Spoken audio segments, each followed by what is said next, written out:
Bismillahirrahmanirrahim. Assalamualaikum warahmatullahi wabarakatuh.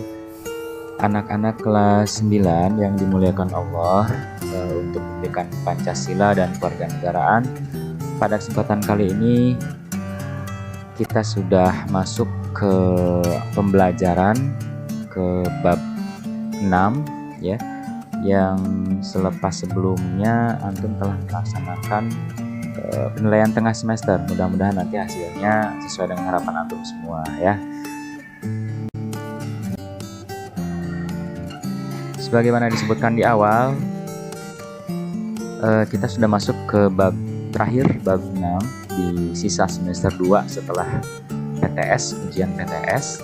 Bab 6 ini nanti akan kita sedikit ulas berkaitan dengan konsep bela negara dalam lingkup negara Indonesia.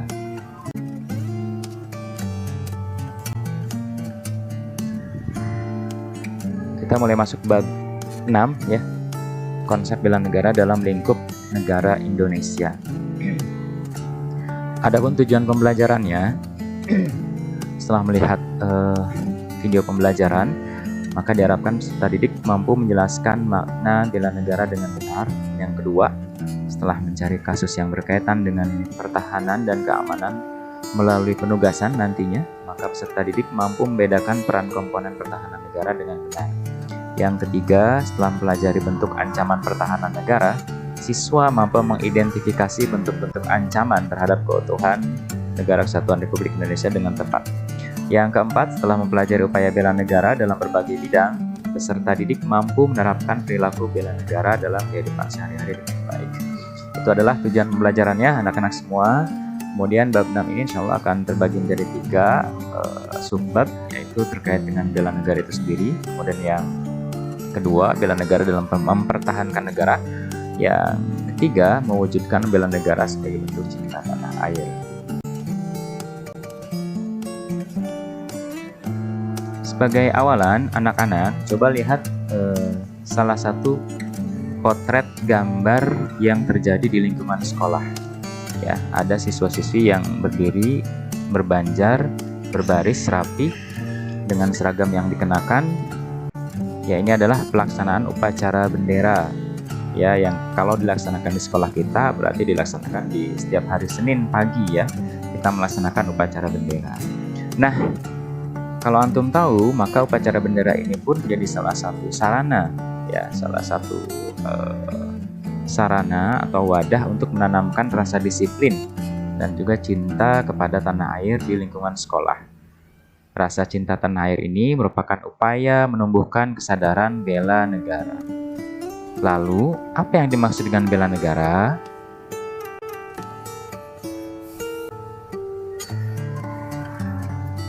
Apa makna bela negara? Bela negara adalah tekad, sikap, dan tindakan warga negara yang teratur, menyeluruh, terpadu, dan berlanjut, yang dilandasi oleh kecintaan pada tanah air dan kesadaran berbangsa dan bernegara Indonesia. Nah, ini adalah arti atau makna dari bela negara, ya. Itu yang sudah kita pahami. Kemudian, kalau negara itu apa sih yang disebut dengan negara? Ya, kalau kita lihat ke fakta yang ada di tengah-tengah kita, maka sebuah negara dikatakan negara itu jika ia memiliki unsur-unsur dalam negara itu. Ya, contohnya ada penduduknya, ada orangnya ya, ada masyarakatnya. Tidak mungkin suatu negara itu dikatakan negara tapi tidak ada orangnya, tidak ada penduduknya, kosong melompong ya. Berarti penduduknya adalah penduduk goib ya, tidak seperti itu. Berarti penduduknya adalah orang real, manusia yang nyata, yaitu dikatakan penduduk atau masyarakat, merupakan bagian dari unsur sebuah negara. Yang kedua, negara dikatakan sebuah negara dikatakan negara ketika dia memiliki unsur wilayah atau area. Wilayahnya di mana? Oh, Indonesia itu letaknya di sini kalau dalam peta, dalam globe. Ada Pulau Sumatera, Pulau Jawa, Kalimantan, Sulawesi, Papua, Maluku, dan seterusnya. Itu adalah wilayah negara Indonesia. Maka sudah layak disebut sebagai sebuah negara. Tapi kalau tidak punya wilayah, maka belum bisa dikatakan sebagai sebuah negara. Kemudian yang berikutnya adanya pemerintah, adanya orang-orang yang mengatur negara itu, ya, disebut pemerintah atau para pejabat pemerintahan. Ada presiden dan strukturnya, ya. Kalau dalam pemerintahan Islam kita mengenal Amirul Mukminin atau Khalifah, ya, yang kemudian ke bawahnya nanti punya wakil-wakilnya juga, punya orang-orang yang nanti mengurus sebagaimana dalam kacamata negara saat ini, ya. Jadi ada pemerintahannya, ada pejabat pemerintahan yang mengatur atau mengelola urusan-urusan pemerintahan atau urusan-urusan negara. Kemudian yang berikutnya adalah adanya interaksi dengan negara lain, adanya hubungan dengan negara lain atau interaksi dengan negara lain. Kalau negara itu tidak ada interaksi dengan negara lain di sekelilingnya, maka belum bisa dikatakan sebagai sebuah negara, ya. Tidak bisa dikatakan sebagai sebuah negara. Jadi harus ada interaksinya yang ditunjukkan atau dimunculkan oleh negara tersebut sehingga dikatakan sebagai sebuah negara. Itu adalah unsur-unsur yang harus ada dalam sebuah negara. Kalau keempat unsur tadi tidak ada dalam sebuah negara, maka tidak bisa dikatakan sebagai sebuah negara yang sah atau yang valid, ya.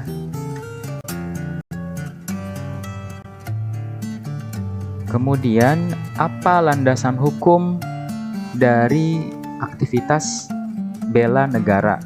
Nah, ada ketentuan perundang-undangan tentang bela negara, yaitu kalau kita lihat dari Undang-Undang Dasar yang paling fundamental, yaitu UUD 45, ya, atau UUD NRI tahun 1945, maka aktivitas bela negara ini ada dalam pasal 27 ayat 3 dan juga pasal 30, ya, dalam UUD NRI 1945. Ini dalam UUD 45, ya, landasan hukumnya.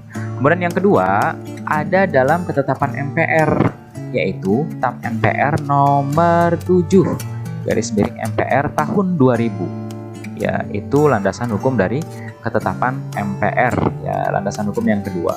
Kemudian landasan hukum yang ketiga yaitu berupa undang-undang. Ini dilihat dari Undang-Undang Nomor 39 tahun 1999, Undang-Undang Nomor 2 tahun 2000, Undang-Undang Nomor 3 tahun 2002, dan Undang-Undang Nomor 34 tahun 2004. Ini adalah landasan-landasan hukum dari aktivitas bela negara. Selanjutnya, bela negara dalam mempertahankan negara. Kita lihat kembali kenapa kita perlu membela negara, maka tentu saja akan ada yang namanya suatu ancaman, ya, terhadap negara itu. Adapun bentuk ancaman terhadap negara, ya, yaitu ada yang berupa non-militer, ada juga yang berupa militer. Apa saja itu? Bisa melalui agresi atau invasi, bisa dalam bentuk pelanggaran wilayah oleh negara lain. Misalnya, ada pesawat udara yang melintas di kawasan udara negara Indonesia, atau ada kapal laut yang melintas wilayah perairan laut Indonesia. Kalau dulu sempat kita dengar beritanya ada kapal laut dari Cina, Vietnam, Taiwan, Hong Kong, Thailand yang masuk ke wilayah perairan Indonesia, kemudian dikejar, diuber, bahkan ada yang ditenggelamkan oleh menteri saat itu, ya. Karena dia melanggar wilayah batas-batas teritorial, apakah itu di laut ataupun juga di udara. Kalau yang di darat bagaimana, Pak? Sama saja, nanti juga akan ada batas negara, ya, di daratan yang itu dijaga oleh militer di setiap perbatasan suatu negara. Kalau Indonesia barangkali nanti akan berbatasan langsung dengan Malaysia, juga berbatasan juga dengan Brunei Darussalam, kemudian di timur berbatasan dengan Papua Nugini, ya. Kemudian ada juga bentuk ancamannya yaitu melalui aktivitas sabotase, juga aktivitas spionase atau memata-matai, ya. Kemudian juga adanya pemberontakan, aksi teror bersenjata seperti di Papua atau di Maluku dulu, ya. Di Papua ini malah yang belum beres-beres sampai dengan saat ini. Muncul organisasi Papua Merdeka dengan bendera yang mereka agung-agungkan, ya, bintang kejora, ya. Dan itu sampai dengan saat ini belum tuntas, belum beres ya diurus oleh pemerintah kita. Suatu keprihatinan juga buat kita. Kemudian adanya ancaman keamanan laut dan udara yurisdiksi nasional. Tadi sudah dibahas ya, adanya pelanggaran-pelanggaran oleh negara lain yang masuk ke wilayah teritorial Indonesia, baik itu di laut, udara, ataupun juga nanti di darat. Ya, itu semuanya merupakan bentuk ancaman terhadap keberadaan sebuah negara. Ya, ada ancamannya militer atau juga non militer. Adapun ancaman terhadap keutuhan negara Indonesia dapat berasal dari dalam negeri dan juga luar negeri. Ancaman dari dalam negeri apa saja, Pak? Ancaman dari luar negeri apa saja, Pak? Nah, kita lihat berikutnya ya.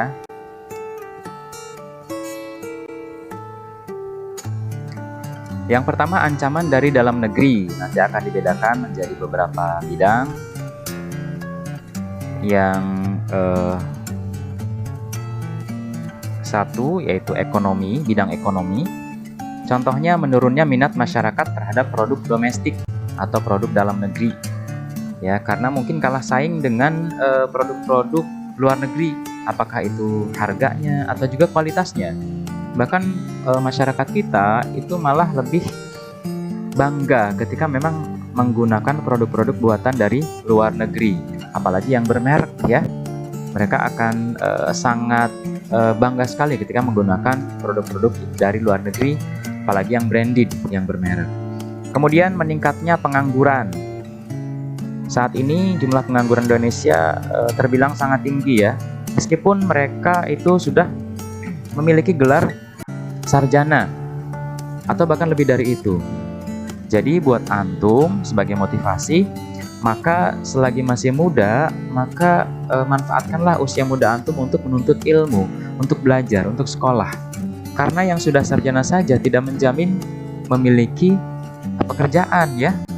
Bahkan diantaranya masih terlihat yang dalam keadaan menganggur gitu ya. Padahal sudah memiliki gelar, sudah memiliki pendidikan yang cukup tinggi.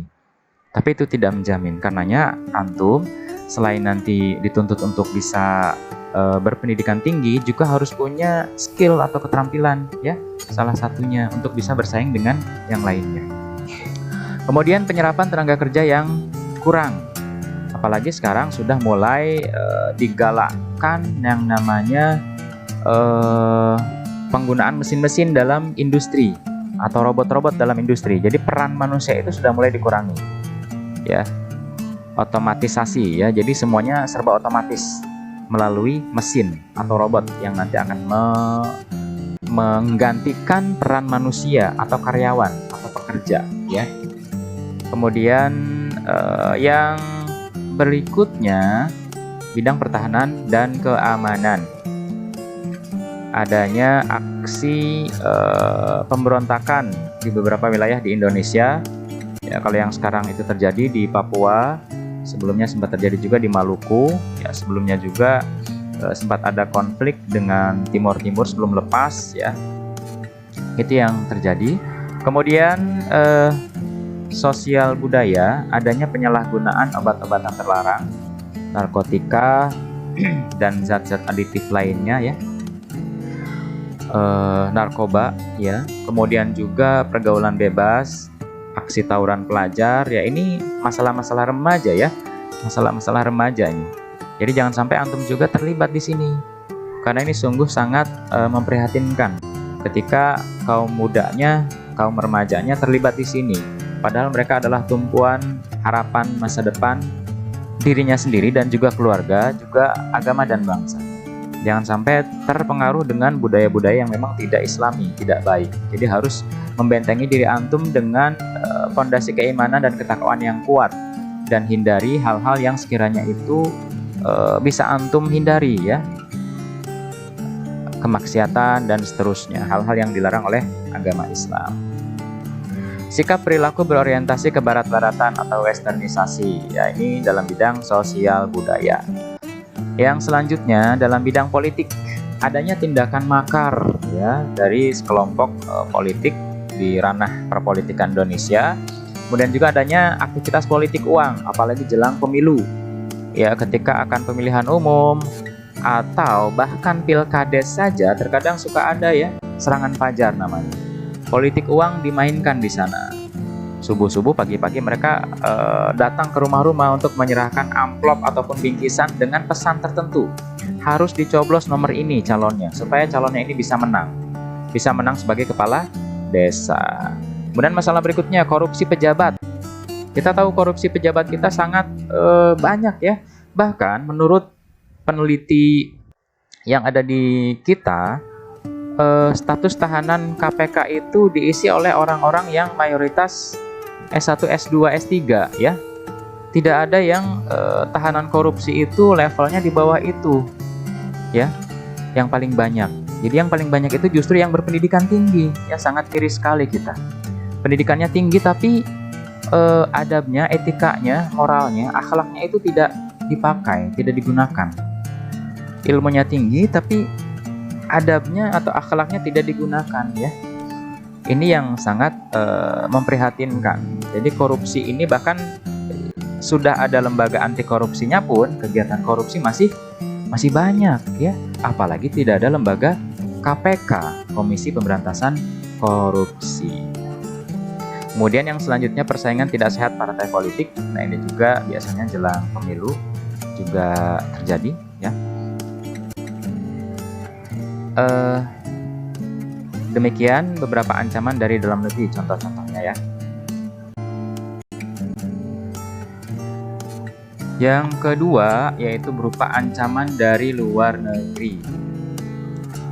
Dari bidang ekonomi, yaitu mudahnya produk luar negeri untuk masuk ke Indonesia sehingga mempengaruhi minat masyarakat untuk berbelanja produk dalam negeri. Ya, ini masih ada kaitannya juga tadi dengan ancaman dari dalam negeri ya, terkait bagaimana masyarakat kita masih ragu terhadap produk dalam negeri sendiri dibandingkan dengan produk dari luar negeri. Terkadang memang produk dari dalam negeri secara kualitas itu masih kurang. Atau bahkan mungkin produk di kita itu harganya lebih mahal dibandingkan dari luar negeri, padahal kualitasnya sama misalkan. Jadi memang perlu penataan ulang terkait produk-produk buatan kita dari dalam negeri, kemudian dibandingkan dengan produk-produk dari luar negeri. Dan jangan sampai juga produk-produk dari luar itu mudah untuk masuk ke Indonesia ya. Jadi harus ada aturan yang jelas, aturan ataupun regulasi yang jelas supaya produk-produk luar itu tidak membanjiri negara kita ya. Padahal kan kita juga insya Allah bisa lah membuat produk-produk sebagaimana orang-orang luar sana dan tidak kalah secara kualitas, tapi memang perlu terus dipupuk atau dibina ya untuk ke depan. Yang selanjutnya pertahanan dan keamanan. Adanya persengketaan terkait wilayah negara. Kalau dulu dan sampai dengan saat ini juga masih terjadi sengketa Pulau Sipadan dan Legitan. Ya, kalau tidak salah ini masih bersengketa antara Indonesia dengan Malaysia ya. Sehingga berakibat jatuhnya pulau tersebut ke tangan negara lain. Juga terkait dengan Blok Natuna ya. Kemudian juga karena kita negaranya kepulauan, maka pulau-pulau yang kecil-kecil yang ada cukup jauh dari pulau yang utama di negara kita, maka itu berpotensi untuk menjadi konflik dengan negara lain yang berbatasan dengan Indonesia. Kalau di utara tadi sudah disebutkan dengan negara-negara Asia ya, Asia Tenggara dan juga Asia Timur. Kalau di sebelah selatan kita berbatasan dengan Australia dan juga Selandia Baru. Kalau di timur berbatasan dengan Papua Nugini. Kalau di sebelah barat ya, kita tidak berbatasan langsung dengan daratan suatu negara, kita berbatasan dengan lautan ya, dengan samudra. Jadi itu ketika berbatasan dengan suatu negara, maka itu kemungkinan bisa memicu terjadinya konflik ya. Kemudian dari sisi sosial budaya, dari bidang sosial budaya, cara berpakaian, gaya hidup kebarat-baratan, dan membanggakan budaya luar negeri dibandingkan budaya sendiri. Ini yang masih kita lihat ya. Bagaimana cara berpakaian remaja muslim itu tidak menunjukkan identitas kemuslimannya. Gaya hidup mereka juga kebarat-baratan. Ya. Demam Korea. silakan saja, tapi memang harus difilter ya, harus punya saringan. Mana yang boleh kita lihat, boleh kita adopsi, mana yang tidak ya. Cara berpakaiannya juga sama, perilakunya juga sama. Kemudian gaya hidup kebarat-baratan juga yang serba mewah, memakai barang-barang branded atau bermerek. Kalau yang kemarin sempat kita lihat di berita, itu muncul fenomena orang-orang yang disebut sebagai crazy rich ya, ada yang di Sumatera, ada yang di Pulau Jawa ya. Mereka mendapatkan status sosial sebagai orang-orang super kaya, sehingga menonjolkan kekayaannya itu di media sosial, di TV, di berita, dan seterusnya. Alhasil apa? Itu menjadikan mereka sebagai sosok yang menjual kemewahan ya, atau mempertontonkan kemewahan. Padahal harta yang dia dapatkan dari jalan yang tidak benar, tidak islami. Bahkan kemudian si crazy rich-nya ini statusnya saat ini sudah ditahan di kepolisian ya, karena memang dari harta yang didapat dari aktivitas penipuan atau judi online atau trading investasi yang tidak real. Alhasil ya banyak yang melaporkan, sehingga kemudian sekarang statusnya menjadi tahanan ya, crazy rich seperti yang dari Bandung tuh ya, Doni Salmanan, ataupun yang dari Sumatera Utara, dari Medan, Indra Kents itu. Kedua-duanya sekarang saat ini ditahan ya di kepolisian, karena memang harta yang mereka dapatkan tidak melalui jalan yang benar ya. Ini yang kemudian menjadi pelajaran juga bagi kita, bahwa memang tidak ada sesuatu yang instan, semuanya melalui proses ya, semuanya melalui proses yang harus ditekuni, dilakukan dengan sabar, ikhlas, dan ikhtiar yang maksimal, juga doa yang maksimal. Berikutnya bidang politik, yaitu adanya intimidasi atau penekanan ya, kemudian provokasi dan blokade politik sebagai upaya menekan negara lain. Kalau ini mungkin kita lihat sepertinya dilakukan oleh negara-negara besar ya, negara superpower seperti Amerika ataupun Cina ataupun Rusia ataupun negara-negara maju terhadap negara yang statusnya masih berkembang, negara berkembang. Ya, mereka melakukan intimidasi ataupun blokade politik ataupun tekanan kepada negara tertentu sehingga bisa mengikuti keinginan negara yang berkuasa tadi, negara besar tadi ya. Nah, ini dalam bidang politik ya.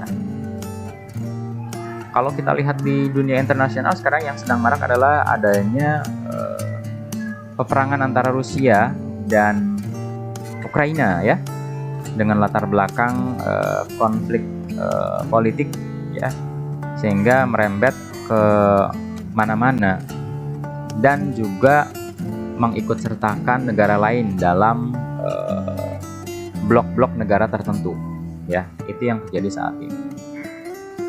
Kemudian dari sisi ideologi, masuknya paham liberal dari negara lain. Nah, ini yang perlu kita perhatikan ya anak-anak. Jangan sampai paham liberal atau kebebasan ya, kebebasan yang tidak ada batasannya, ini mudah masuk ke ranah pola pikir remaja muslim. Jangan sampai antum juga menjadi bagian orang-orang yang terpengaruh. Jadi harus punya prinsip yang benar, prinsip yang islami, prinsip yang kuat untuk bisa memfilter atau menyaring segala hal yang masuk dari luar. Itu kita saring lewat apa? Lewat kacamata Islam ya, bagaimana Islam memandang tentang ini, itu, dan seterusnya.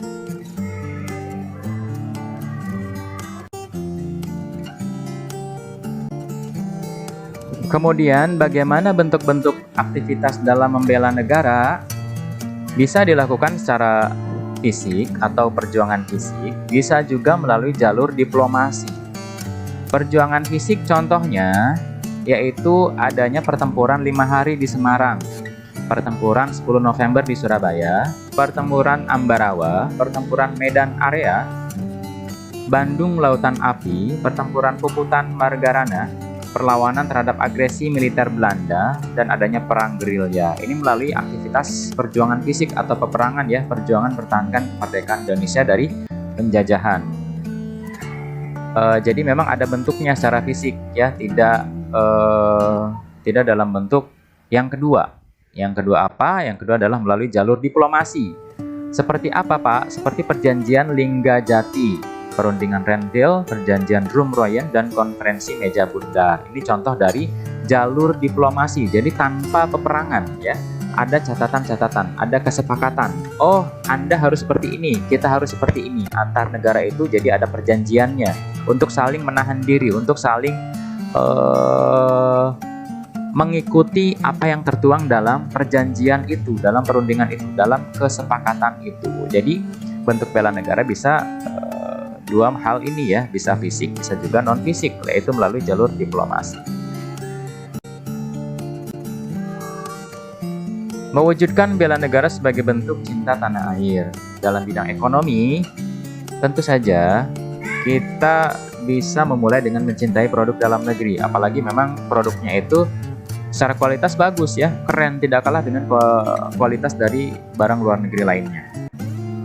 Kemudian mengembangkan UKM atau usaha kecil, UMKM ya, usaha UMKM ya, usaha kecil menengah ya, atau mengembangkan usaha perekonomian masyarakat. Kalau UMKM itu memang terkategori usaha dalam skala kecil, namun itu masih membutuhkan dukungan dari masyarakat, sehingga usaha UMKM tersebut bisa berubah menjadi usaha yang besar, bisa memiliki karyawan banyak, bisa memiliki pabrik yang besar misalnya ya. Nah, itu butuh dukungan dari kita sebagai warga masyarakat untuk mendukung UMKM yang ada di tengah-tengah masyarakat kita, apalagi dengan barang-barang yang secara kualitas bagus. Yang berikutnya meningkatkan kreativitas dan inovasi serta menghargai karya anak bangsa. Ya, sekarang ini sangat banyak sekali UMKM yang sudah bekerjasama dengan marketplace ya, sehingga mereka bisa memasarkan produk-produk UMKM-nya di marketplace itu seperti Shopee, Lazada, Tokopedia, dan seterusnya. Kemudian di bidang politik hukum, mentaati peraturan, menegakkan supremasi hukum, meningkatkan persatuan. Dalam bidang politik hukum memang kalau kita lihat hukum kita masih perlu pembenahan ya, karena terkadang orang-orang yang melanggar dengan status ekonomi yang kuat, terkadang hukuman yang diberikan atau sanksi yang diberikan itu belum setimpal atas pelanggaran yang dilakukan. Ini yang masih menjadi pembenahan buat kita ya, menegakkan supremasi hukum. Jadi hukum itu tidak tebang pilih, tapi harus sama, siapapun yang melakukan ya hukumannya sama, sanksinya sama. Itu yang harus dimunculkan. Kemudian dari sisi ideologi, pengamalan nilai Pancasila, dari sisi religiusnya ya, sila pertama dan seterusnya. Kemudian dari sisi sosial budaya, meningkatkan kepekaan sosial, melestarikan budaya asli bangsa sendiri, meningkatkan kesadaran bersikap bijak di lingkungan masyarakat. Kemudian dari bidang pertahanan keamanan, menjaga keamanan lingkungan, bisa dimulai dari yang skupnya kecil. Apa itu, Pak? Ronda malam ya, atau menjaga keamanan lingkungan malam hari, atau programnya Siskamling, sistem keamanan lingkungan yang diadakan bisa dalam bentuk ronda malam atau juga menjaga wilayah tempat tinggal masing-masing. Kemudian menjauhi paham kedaerahan yang sempit. Ya, ini contoh-contoh bagaimana mewujudkan bela negara sebagai bentuk cinta tanah air. Demikian anak-anak semua, pembelajaran kita terkait bab 6 berkaitan dengan aktivitas membela negara. Selebihnya nanti antum bisa lengkapi dengan materi yang ada di buku LKS PKN kelas 9 ya. Nanti bisa dibaca-baca, dipahami, kemudian kalau memungkinkan bisa dibuat rangkumannya atau ditandain kalimat-kalimat atau yang sekiranya penting, itu bisa antum tandain untuk bisa antum belajarnya lebih mudah di kemudian hari. Itu saja dari Bapak. Terima kasih banyak atas perhatiannya. Kurang lebihnya mohon maaf. Billahi taufiq wal hidayah. Wassalamualaikum warahmatullahi wabarakatuh.